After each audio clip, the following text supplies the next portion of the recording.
হে গোবিন্দ, আজকে কি আমার মৃত্যুর দিন, আমি কি তোমার নাম প্রচার করতে পারবো না? তিনি ভগবানকে ডাকলেন। হরে কৃষ্ণ।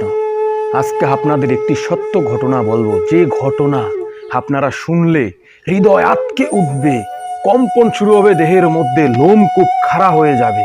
কি সেই ঘটনা? এই ঘটনাটি ঘটেছে আফ্রিকার একটি দেশের অত্যন্ত একটি গ্রামে। যে গ্রাম সাধারণ একটি গ্রাম, যেখানে কিছু সাধুদের বসবাস ছিল। এক বৈষ্ণব, এক সাধুর কত মহিমা, কত পাওয়ার ভগবান তা এই ঘটনার মাধ্যমে প্রমাণ করিয়ে দিয়েছে। এরকম হাজারো ঘটনা আছে, কিন্তু আমি আপনাদেরকে আজকে একটি ঘটনা বলবো। এই ঘটনা শুনলে আপনাদের হৃদয় কম্পিত হয়ে উঠবে যে কি কি শুনলাম, এ কি মহিমা, একজন বৈষ্ণবের এত পাওয়ার থাকতে পারে, তা আমরা এই ঘটনা না জানলে বুঝতে পারতাম না। ওই গ্রামে একটি ইস্কন মন্দির ছিল। ওই মন্দিরের এক প্রভু আমাদেরকে ঘটনাটি জানিয়েছে। বহুকাল আগে একজন বৈষ্ণব, তিনি প্রচারের উদ্দেশ্যে ওই মন্দির থেকে একটি গ্রামে যাবেন। দিনটি ছিল ঘন ঘরা মেঘের মতো, বজ্রের পাত ছিল চারপাশে, গুড়ি গুড়ি বৃষ্টি ছিল, মুষলধারে বৃষ্টি ছিল। ওই বৃষ্টির দিনে সে প্রচার করার জন্য একটি বাসে উঠেছেন। ওই বাসে অনেক যাত্রী ছিল, বাস ভর্তি যাত্রী।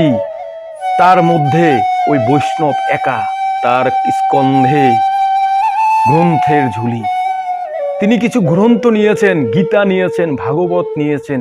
এগুলো তিনি প্রচার করবেন ওই গ্রামে। এই উদ্দেশ্যে তিনি বাসে উঠেছেন।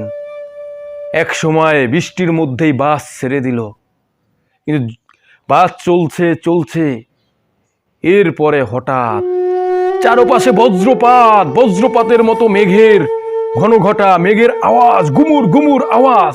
এখানে বাস পড়ছে, এখানে বজ্রপাত হচ্ছে, সবাই ভয়ে কম্পিত। ওই বাসটির, ওই গাড়িটির আশেপাশে দিয়েই বজ্রপাত হচ্ছিল, সবাই কম্পিত। এই বুঝে আমাদের গাড়ির উপর পড়লো, এই বুঝে আমরা মারা গেলাম। গ্রামের প্রতিমধ্যে পাকা পাকা রাস্তা দিয়ে বাসটি চলে যাচ্ছে, ধীরে ধীরে সামনে এগুচ্ছে, কিন্তু ওই বজ্রপাতও ওই বাসের পিছনে পিছনে এগুচ্ছে। সবাই ভয়ে কম্পিত যে এ কি হলো, হে ভগবান, এ কি হলো? এই বজ্রপাত কি আজকে আমাদের শেষ করে দিবে? সবাই ভয়ে কম্পিত। ড্রাইভার তো জোরে বাস চালাচ্ছে, কিন্তু না, ওই বজ্রপাত ওই বাসের পিছু ছাড়ছে না। সে বাস সামনে এগোচ্ছে, ওই বজ্রপাতও সামনে এগোচ্ছে। তখন সবাই ভয় পেয়ে গেল, এ কি হলো? আজকে কি আমরা সবাই মারা যাব? আজকে কি এমন একটা দিন যে আমরা সবাই একসাথে মারা যাব এই বজ্রপাতের আঘাতে? তখন ড্রাইভার বাসটিকে একটি মাঠের মধ্যে নিয়ে গেল। মাঠের মধ্যে নিয়ে গিয়ে বাসটি সে থামিয়ে তখন সবাইকে বলল, আপনারা একে একে নামেন। আজকে বোধহয় এই বাসে একজন ব্যক্তির প্রাণ নেবার পালা। যমরাজ বোধহয় একজন ব্যক্তিকে নিতে চায়, কিন্তু নিতে পারছে না, এর জন্য আমাদের সবাইকে একসাথে মারতে চায়। আপনারা একে একে বাস থেকে নামুন। ওই দূরে রাস্তায় গাছ দেখা যাচ্ছে, আপনারা একে একে একজন একজন করে ওই গাছ ছুঁয়ে আসবেন।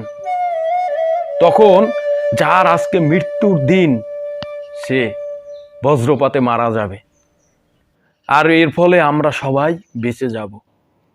তখন সবাই চিন্তা করলো, হ্যাঁ, একজনের জন্য তো আমরা সবাই মরতে পারি না, একজনের জন্য তো আমরা সবাই প্রাণ দিতে পারি না। তখন একে একে প্রতিটা যাত্রী ভয়ে কম্পিত হৃদয়ে আস্তে আস্তে করে হেঁটে গেল ওই গাছের দিকে। একজন একজন করে ওই গাছটি স্পর্শ করে আসলো, কিন্তু বজ্রপাত হচ্ছে না, কেউ মারা যাচ্ছে না। তারপরে আসলো একজন যাত্রী। ওই যাত্রীর হৃদয়ে ভয় ঢুকে গেল। আহা, সকল যাত্রী তো গাছটি স্পর্শ করলো, কিন্তু আমি এখন একাই বেঁচে আছি, আমি একাই আছি, এখন মনে হয় আমার পালা, আজকে বোধহয় যমরাজ আমাকেই নিয়ে যাবে। তিনি বোধহয় আমাকেই নিয়ে যাবে, তাই কারো কোনো ক্ষতি হলো না, কিন্তু আমি এখন লাস্ট পর্যায়ে আছি। তার হৃদয় কম্পিত হলো ভয়ে ভয়ে। তিনি তখন ওই যাত্রীরা সবাই খেপে গেল ওই যাত্রীর উপর, যে এই যাত্রীর জন্যই আজকে আমরা মারা যাচ্ছিলাম, আমরা সবাই ওই গাছ স্পর্শ করলাম, আমাদের কিছু হলো না, কিন্তু এই যাত্রীটা এখন লাস্ট পর্যায়ে। অর্থাৎ ওই যাত্রীটি ছিল সাধু, তিনি ছিল ওই বৈষ্ণব, তিনি প্রচারের উদ্দেশ্যে, গ্রামে প্রচারের উদ্দেশ্যে তিনি যাচ্ছিলেন গাড়িতে করে। তখন ওই সাধুর ভিতরেও ভয় ঢুকে গেল। আহা, হে গোবিন্দ, হে গোবিন্দ, আজকে কি বুঝি আমার এই মৃত্যুর দিন? আমি কি প্রচার করতে পারবো না? আমি কি তোমার নাম প্রচার করতে পারবো না? আমার তো জীবন ধন্য করিনি, এখন আমার আজকেই আয়ু শেষ। তখন ওই বৈষ্ণব সাধু ব্যক্তিটি ভয়ে ভয়ে ওই গাছের দিকে এগুলো, কিন্তু ওই বৈষ্ণবকে রেখে ওই গাড়িটি ছেড়ে দিল। বললো, না, এই ব্যক্তির জন্য আমরা আজকে মারা যেতে চাই না, একে ফেলে দাও, একে গাড়ি থেকে নামিয়ে দাও, আমরা সবাই চলে যাব একে রেখে। ওই মাঠের মধ্যে চারপাশে নির্জন নিরালা, কেউ নেই। ওই নির্জন মাঠের মধ্যে বজ্রপাতের মধ্যে ওই সাধু ব্যক্তিকে সবাই রেখে বাস ছেড়ে দিল ড্রাইভার। তারা ওই সাধু ব্যক্তিকে ওখানে ফেলে দিয়ে তারা বাস ছেড়ে দিল। সাধু ব্যক্তিটি ক্রন্দন করতে লাগলো, হে গোবিন্দ, আজকে কি আমার মৃত্যুর দিন? আমি কি তোমার নাম প্রচার করতে পারবো না? তিনি ভগবানকে ডাকলেন, তিনি আস্তে আস্তে ওখানে ক্রন্দন করতে লাগলেন, কৃষ্ণ নাম করতে লাগলেন। আর চারপাশে বৃষ্টি পড়ছে, মেঘের গর্জন, তার হৃদয় আঁতকে উঠছে। তিনি কান্নার সুরে চোখের জল ভাসিয়ে প্রাণ গোবিন্দ কৃষ্ণকে ডাকতে লাগলেন। হঠাৎ ঘুম করে আওয়াজ হলো, হঠাৎ একটা বিকট শব্দ আকারে বজ্রপাত হলো। দেখলো সামনে তাকিয়ে ওই সাধু ব্যক্তিটি, যে ড্রাইভার যে গাড়িটি থেকে তাকে ধাক্কা দিয়ে নামিয়ে দিয়েছে, সেই গাড়িটির উপরে বজ্রপাত পড়েছে। ধুম করে এক বজ্রপাত পড়েছে ওই বাসের উপরে। সাথে সাথে বিকট শব্দে বাসটিতে আগুন ধরে গেল, সমস্ত যাত্রী ওই আগুনে পুড়ে মারা গেল। ওরা বুঝতে পারলো না যে এই বৈষ্ণবের এতক্ষণ এই গাড়িতে এই বৈষ্ণব বসেছিল, এর জন্য ওদের কিছু হয়নি। ওই যাত্রীগুলো, বাকি গাড়িতে যে যাত্রীগুলো ছিল, তারা এই বৈষ্ণবের জন্য এতক্ষণ বেঁচে গেছিল। ওদের সবার আজকে মৃত্যুর দিন, কিন্তু যমরাজ তাদেরকে নিতে পারছিল না এই বৈষ্ণবের জন্য। এই বৈষ্ণব আছে তো এই গাড়িতে, এর জন্য তার জন্য ওই যাত্রীগুলো বেঁচে যাচ্ছিল। কিন্তু ওই মূর্খ যাত্রী, তারা বুঝতে পারলো না যে এই সাধু ব্যক্তির জন্য আজকে আমরা বেঁচে যাচ্ছি, কিন্তু তারা এই সাধু ব্যক্তিকেই নামিয়ে দিল। ভাবলো যে এই সাধু ব্যক্তিরই বোধহয় আজকে মৃত্যুর দিন। কিন্তু যমরাজ যখন এই সাধু ব্যক্তিকে ওই গাড়ি থেকে তারা নামিয়ে দিয়েছে, বজ্রপাত ফেলে দিয়ে ওই সমস্ত যাত্রীকে মেরে দিল। কত মহিমা একজন সাধু ব্যক্তির!